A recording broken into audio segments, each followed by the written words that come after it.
Welcome to the President and CEO Focus on the Middle Market podcast series, where President and CEO founder Paul Stukel discusses middle market issues with business leaders from across the nation.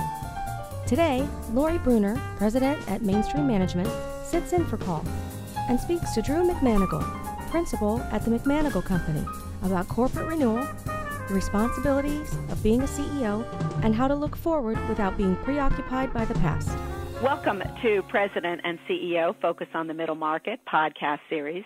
I'm Laurie Brunner, your host and president of Mainstream Management. We'll be exploring a series of market trends and the CEOs who are changing today's business landscape, with a real focus on exploring the disruptive forces that can create opportunity, but at the same time create challenge for your business. I'm here today with Drew McManigle. Drew is of the McManigle Company, a business reorganization and turnaround management firm. Welcome, Drew. Hi, Laurie. Thank you for having me today. And tell us a little bit about the McManigle Company, which you founded back in 1993. Well, that's right. In Houston, Texas, I formed my firm to provide cost-effective and responsive interim management, chief restructuring officer, and restructuring services to middle market companies that found themselves in operational or financial peril. And you've, along the way, led a variety of business, serving as CEO across industries. What does the range of your work look like leading middle market companies? Well, I've been fortunate during my career. It's spanned everything from oil and gas exploration, production, and refining, all the way to niche pharmaceutical manufacturing in the Northeast, with a spa and resort thrown in just for good measure. Oh, well, we like the spa, but I bet you've seen a lot of game-changing events that have really changed the course of the businesses that you've led. And I suspect that there were a lot of challenges that were recognized perhaps too late in the process that created major disruption for the businesses that you served as CEO. What happened that you saw along the way? Well, the factors that I suspect most CEOs are aware of. They're, the technology factor, the ongoing globalization of markets and business that started, decades ago. Not only domestic but socioeconomic impact of other countries on our markets, and the political and regulatory environment, as we've seen recently, that have a tremendous impact on businesses as they try to formulate where they're going and how they're going to get there. Those are general market factors that have a tendency to play into all businesses as they operate. What was one that really has struck you of those? I think you just mentioned 5 disruptive forces that really changed events. What's one that you could kind of explore a little bit with us and share some perspective from? Well, one of the obvious is technology. I mean, technology has affected all of us over the past 15 or 20 years in a way that we didn't dream of. And I have just enough gray in my hair to remember the first time I bought a PC. And using BlackBerry as an example, look at where this once great company has now found itself on the ash heap, suspect to be remembered along with Palm Pilots and desktop computer systems. It's phenomenal what technology is bringing, both in terms of management and market availability, just in terms of reaching customers across the world. It strikes me that you've been in as an interim CEO in many businesses, and you've worked with companies that were wildly successful in the past and tripped up along the way. I think you had led an online gaming business by way of example. What happened to the leaders of some of the businesses that you worked with that just got them right side of what they should be doing?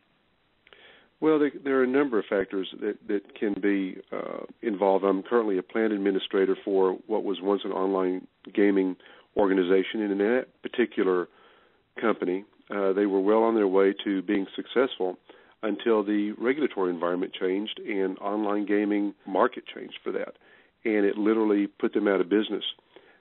Other factors that can be involved are, a shift in market. A good example that I was reading about recently was retailers. The ability for shoppers like my wife to do most of her shopping online and have the goods delivered versus going to a mall or a big box store to buy the goods is phenomenal. And I think that's ultimately going to impact how retailers do business in the future. And those are just a couple that I can think of off the top of my hand that if you're a CEO, whether you're in those businesses or not, those are the types of disruptive factors or the types of significant changes that can affect, all businesses regardless of what their particular product is. Yet represent opportunities for others.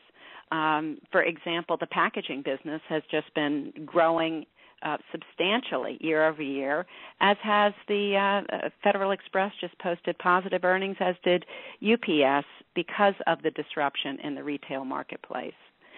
Have you seen that as well? If you look back at some of the companies that you've led that have actually been received ancillary benefits from disruption? Well, I think you can, because disruption, like change, is not necessarily a bad thing. People don't like change, and they don't like disruption because it's painful, and it can be scary, and it doesn't feel very good, and it's not something that people typically want to talk about, and I can appreciate that because it's hard for me sometimes. But the reality is that it does provide a great platform to look at things differently. It provides a good platform to think about, what are we really doing here? Where are we going? What is our vision? How are we going to get there? And it provides a way to motivate yourselves. The reality is that fear and greed drive most people, and not the 7 deadly sins kind of greed, and not the type of fear where you're afraid for your life. But, we all want a reasonable life. We want to make a living. We want to take care of our families. We want to do better for whatever reason, and whether that's making another $100 a year or making another $1 billion a year. And so those are motivators. And we look at disruptors that keep you thinking creatively based upon the fact that you want to do better, that you have a fear of not doing as well. I think those lead to rational thought processes and rational decisions that are not unhealthy. And I think it's not looking at your glass half full, but looking at it from the standpoint of merely what are the creative and thoughtful ways I can manage my business to mitigate risk, still take advantage of opportunities, and grow. And you've seen some challenges in the oil and gas business, by way of example, and some of the heady go-go days where those two motivators of fear and principally greed created a pretty sizable bubble in that market. Describe that as a real challenge in terms of being both opportunistic and thoughtfully pragmatic about the landscape that oil and gas industry was experiencing at the time. Well, and it was driven by, the late 70s and the regulation, lack of regulation, OPEC oil prices, and all of those economic factors that occurred. And, it was a bubble. The price of oil was going up. Everybody was getting in. The tax structure was somewhat different. And they were heady go-go days. Banks were lending money. But the reality is that it was a bubble. And when it came to a screeching halt, and I do mean a screeching halt in 1981-82, it left a lot of bones, if you will, along a broad landscape. And in terms of banks that went out of business, big thriving businesses that were either sold piecemeal or simply ceased to exist. It affected a broad range of markets, and not just the oil and gas business.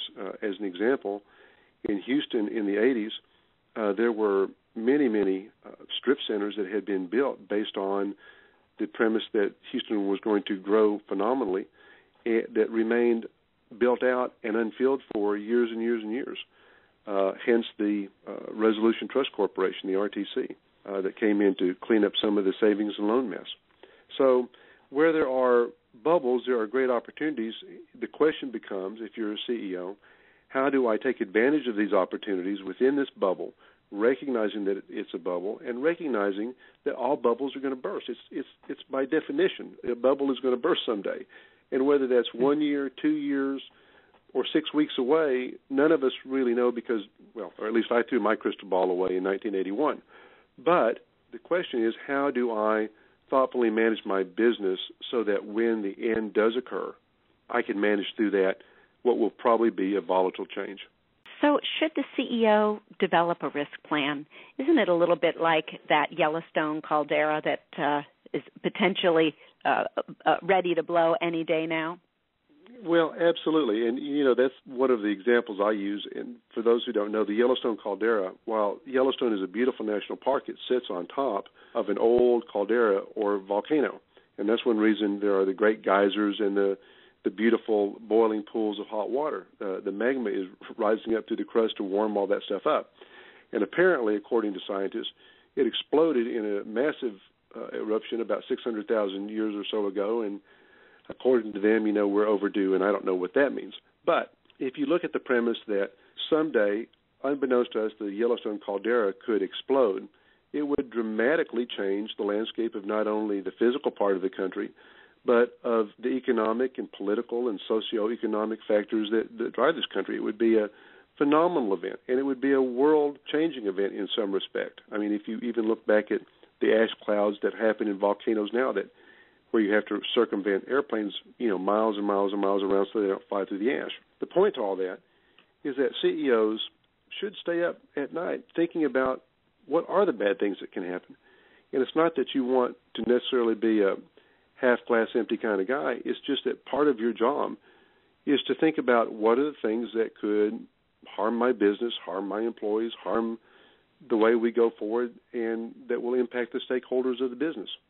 So if the house of cards or a bubble or a Yellowstone caldera is unforeseen at the moment, and suddenly there is a major change that just was invisible to you as a leader, how do you make that leadership shift and do it very, very quickly when that market begins to turn? Well, it's one of the things that I've seen in going into companies that were in some type of failure. And the biggest factor is CEOs failing to act. It's worse sometimes to not do anything. You can act and make a mistake and go, oh, that was a bad decision, and correct it. But if you do nothing and stand there, it's a little bit akin to, a deer standing in the road when the headlights are bearing down on them. Standing still typically is not a very good answer. And what I've seen in my practice is CEOs who simply make a decision to hunker down, or worse, they decide not to decide, which in my view is always a kiss of death. So consequently, what you find is inaction, malaise, an inability to make rational, thoughtful business decisions for the organization, or even within your management team. Everybody gets so embroiled in the drama of the dilemma, whatever it is, that you fail to think about how are we going to get out of this, and what are we going to do, and how are we going to manage our business going forward. And listen, it's not easy, and it's not very pleasant. But in my viewpoint, at least, that's part of the CEO's job, is to lead. And leading is not always, sitting around the country club having a martini at 5.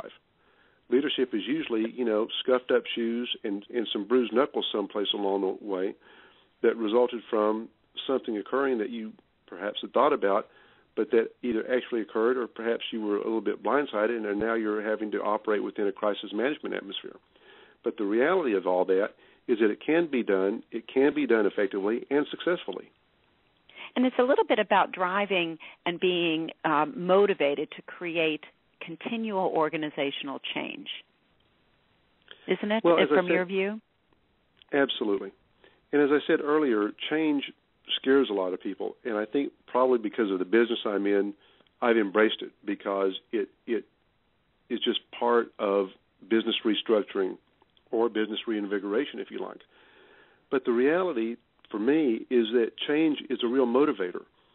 As an example, I can't tell you how rewarding it is when I have a management team that perhaps I've just displaced their CEO, the business isn't doing very well, the stakeholders are upset, the board is having some type of dilemma, and the management team is paralyzed. They're worried about their jobs, they're worried about what's going to happen next, and the ability to express to them that change is going to occur. It's going to occur thoughtfully. It's going to occur pragmatically. It's going to occur in the most appropriate way possible, and that everybody there can have an impact, a positive impact on that change, can be very invigorating. And you can watch, a management team sit around a conference table go from, oh my God, what's going to happen next, to, well, maybe this isn't going to be so bad. And that's a very motivating event. And if you can trickle that down through the ranks, you get a vibrant, flexible organization. At least that's my view. And keeping change at the forefront is part of being a visionary leader. And CEOs that take that tact can create great opportunity for their businesses. So it's a little bit about building not only on the solid principles of the organization with a link to what the organization does best, but keeping it motivated to evolve, right? Absolutely. I often wonder what the management team at BlackBerry was thinking 3 or 4 or 5 years ago. And using my examples, I wonder if any of them sat around with all of their skills and not kicking them in the shins now, but sat around and said, well, gee, what if any company came up with a new device that was remarkably sexy, that had a whole lot of different apps that we don't have, that is really applicable across a broad demographic market, from kids all the way up to business users. What would that do to our business? That's a really hard question to ask, but it has to be asked because, and they, even if they did ask it, they didn't answer it very well, because look at where poor BlackBerry is today in terms of their business model. But I think that goes back to what we were saying in asking those hard, painful questions sometimes, and that is the role of the CEO, to ask those questions. Where are we going? What are we doing? And what are those factors that could negatively impact us? The question for CEOs is, how do I mitigate the risk while thinking outside the box, on the edge of the envelope, about things that could ultimately hurt my business or actually kill my business, both in the short and long term? So it's about leading positive market change, trying to drive to the forefront versus waiting for the unknown. Absolutely. Leaders, CEOs, have to be visionaries, and whether that's being a visionary because you're going to have your own business for the next 15 or 20 years, or whether you're like me and you're an interim CEO and your tenure is going to be somewhere between 6 months to perhaps 3 or 4 years, you still have to have that visionary viewpoint about what the reality of the occurrences that are going on now, and the vision to see what's going to happen or should happen in the future, and what risks you have to protect yourselves against. So what's the one tip that you could give CEOs, senior leaders, and their organizations? The tip to be the disruptor versus being the disrupted. Well, I have to say, one of the prayers that I've said for a long time, and I suspect I'm not the only one, is, dear God, give me another chance. I promise I won't screw it up next time. And I've cleaned that up a little bit.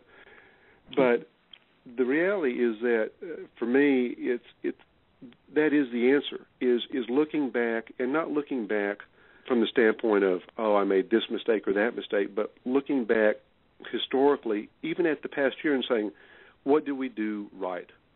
What did we do wrong? What didn't work out the way we thought it was going to? And learning from those experiences, learning from that history on a year-over-year basis, and applying that going forward. 2013 is over with. You might as well forget about this year and start looking forward to 2014, and how am I going to avoid the mistakes I made this past year, and how am I going to grow my business and manage it more actively and successfully going forward. Be sure to check back for future episodes of the Focus on the Middle Market podcast series. Thanks for listening.